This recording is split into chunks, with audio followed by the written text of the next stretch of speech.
Hello दोस्तों, जियो गुरुजी classes में आपका स्वागत है। मैं रोहित शर्मा, सब्जेक्ट अपना ज्योग्राफी। देखिए लेसन नंबर 5 हमारा चल रहा था जिसका नाम है खनिज तथा ऊर्जा संसाधन, जिसमें हम पढ़ रहे हैं ऊर्जा संसाधन के बारे में। आज का जो मुख्य बिंदु है वो पवन ऊर्जा से संबंधित है।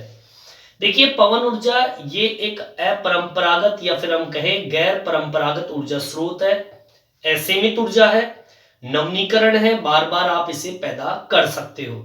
देखिए पवन ऊर्जा के बारे में आप सब जानते ही हैं, छोटी क्लास से हम पढ़ते हुए भी आ रहे हैं। मैं इसको एक छोटे से उदाहरण के तौर पर इसको समझाना चाहता हूं। देखिए आपने देखा होगा कई बार गांव के अंदर या फिर पश्चिमी राजस्थान या फिर जहां पर हवा बहुत तेज चलती है वहां पर ऐसे पंखे आपने बहुत देखे होंगे। ठीक है, ये जो पंखे होते हैं जिनकी 4 पंखुड़ियां होती है इस तरीके से, और जब ये फिरते हैं तो ये एक तरीके से पवन मतलब हवा से, पवन से ये फिरते हैं और इसी पवन से ऊर्जा उत्पन्न होती है और ऊर्जा से विद्युत उत्पादन पैदा होता है। मतलब एक तरीके से हम कहें कि पवन को ऊर्जा में परिवर्तित कर हम विद्युत पैदा करते हैं। ये जो पवन ऊर्जा का एक तरीके से जो उपकरण है जिसे हम पवन चक्की के नाम से भी जानते हैं, इसमें एक तरीके से टरबाइन होते हैं। टरबाइन किस प्रकार से, मान लीजिए एक तरीके से एक बीच में एक कहें कि इस पंखों के बीच में एक टरबाइन होता है और इस टरबाइन के अंदर इस तरीके से चुंबकीय, जिसे हम कहेंगे वो चुंबकीय जो उपकरण होते हैं वो इसमें लगे होते हैं। जब आपके चुंबक फिरती है, मतलब एक तरह कहें कि ये टरबाइन जो होता है, ये टरबाइन जब फिरता है, अब ये फिरेगा कैसे, ये टरबाइन फिरेगा पवन की वजह से। ठीक है, पवन जब एक तरीके से फ्री है मतलब कंटिन्यू चलती रहती है, चाहे वो स्थानीय हवाओं की वजह से हो, चाहे स्थलीय हवाओं की वजह से हो, चाहे वो जलीय पवन हो, चाहे वो पछुआ पवन हो, चाहे संवार्गीय पवन हो, स्थायी पवन हो, कुछ भी पवन हो, ये पवनें जब चलती है तो ये जो टरबाइन जो आपके इस पवन चक्की में लगा होता है ये फिरता है। जब ये फिरेगा तो इस टरबाइन के अंदर लगी जो चुंबकीय, इस टरबाइन में क्या लगाता है, चुंबकीय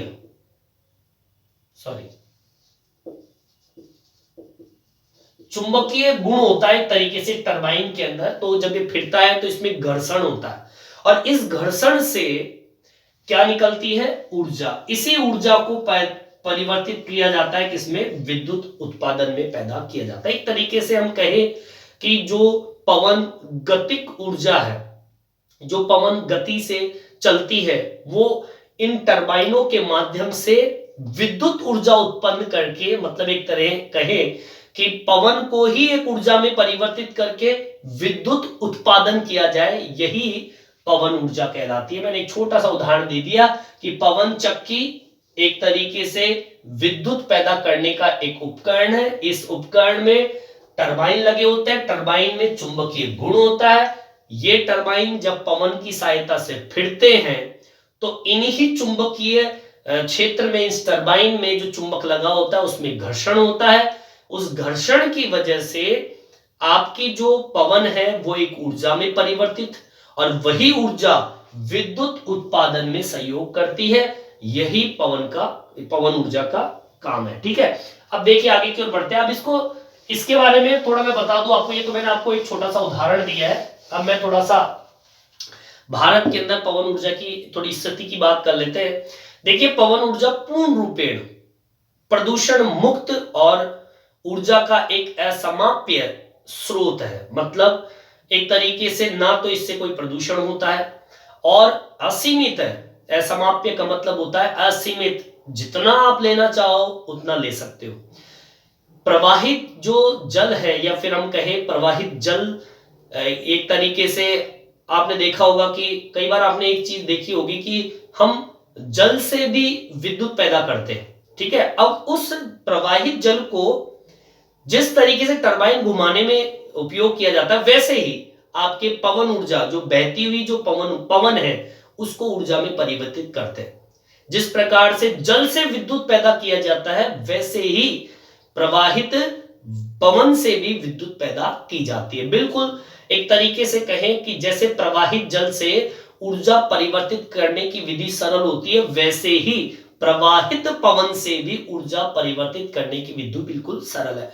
दोनों ही विधि समान है, दोनों ही विधि के अंदर टरबाइन लगे होते हैं, चुंबकीय गुण, जैसे मैंने आपको बताया, जैसे आप जल से विद्युत पैदा करते हो वहां पर भी टरबाइन होते हैं, वो टरबाइन फिरते हैं, उनमें भी चुंबकीय गुण होता है। वैसे ही टरबाइन आपके पवन चक्की में लगे होते हैं, वहां पर जल उन्हें फिराता है। अब जल भी दमादम बह रहा है, वो रोकने वाला है नहीं, उसमें कोई हम पैसा नहीं लगा रहे। वैसे ही पवन भी बह रही है, उसमें भी हम कोई पैसा नहीं लगा रहे, ठीक है। तो एक तरीके से इसको बनाना, जो ऊर्जा है पवन ऊर्जा, पवन से ऊर्जा बनाने की विधि बिल्कुल सरल है। देखिए, पवन की जो गतिज ऊर्जा को टरबाइन के माध्यम से विद्युत ऊर्जा पैदा करने में उपयोग करते हैं। ये सम्मार्गीय पवनें होती है, जैसे कि पछुआ पवनें होती है, या फिर हम कहें स्थानीय पवन होती है, या फिर हम कहें मानसूनी पवनें होती है। ये पवन जब चलती है, ठीक है, तो इन पवनों का उपयोग कर ही हम पवन ऊर्जा पैदा करते हैं। इसके अलावा स्थानीय पवन, स्थलीय पवन, जलीय पवन, ये सब विद्युत पैदा करने में उपयोग आती है। आगे बात समझ में, भारत कोई आज से पवन ऊर्जा पैदा नहीं कर रहा है, बहुत पुराने जमाने से पैदा कर रहा है। जैसे कि राजस्थान, गुजरात, महाराष्ट्र, कर्नाटक, ये ऐसे स्थान हैं जो कि अनुकूल परिस्थितियां हैं पवन ऊर्जा की, ठीक है। अब आपको कैसे मेंशन करना है, हम आंसर कैसे लिखें, एग्जाम में क्वेश्चन आ जाए कि पवन ऊर्जा के बारे में बताइए, तो आप कैसे बताएंगे। देखिए, सबसे पहली लाइन आपको यही लिखनी है कि पवन ऊर्जा पूर्ण रूपेण प्रदूषण मुक्त व असमाप्य, मतलब कभी समाप्त नहीं होगी, असीमित कह दीजिए, असीमित ऊर्जा स्रोत है, पहली लाइन। दूसरी लाइन में आपको क्या लिखना है, प्रवाहित पवन, जो भी आपकी पवन जो बहती है, उस पवन से ऊर्जा परिवर्तित कर विद्युत उत्पादन में, या विद्युत उत्पादन करने की विधि बिल्कुल सरल है। प्रवाहित जल से ऊर्जा परिवर्तित करने की विधि, आप इसमें इस तरीके जोड़िए, प्रवाहित पवन से ऊर्जा परिवर्तित करने की विधि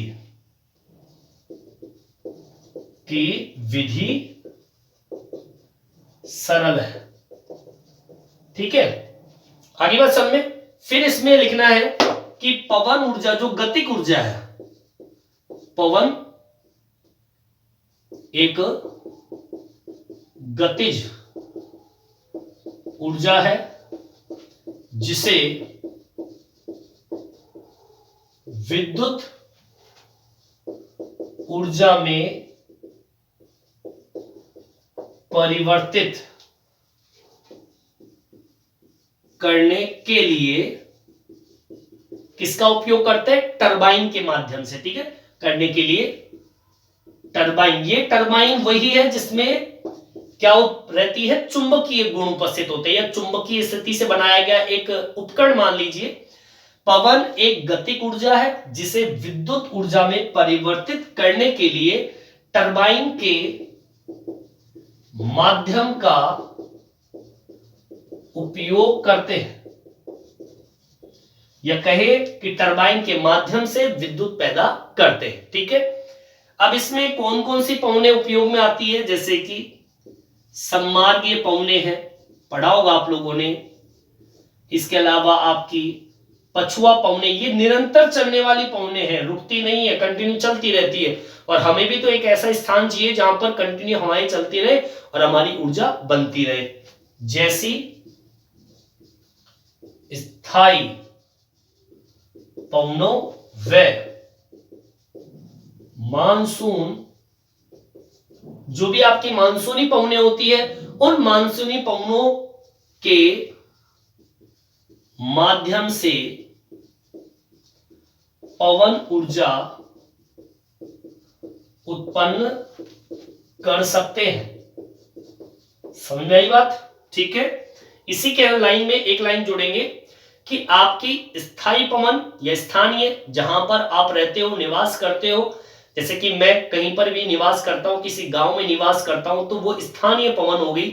स्थलीय पवनें जो आपके धरातल पर चलती है, जलीय पवनें, इनसे भी हम विद्युत पैदा कर सकते हैं। ठीक है, स्थानीय पवनें, स्थलीय पवनें, जलीय पवनें, पवनों से विद्युत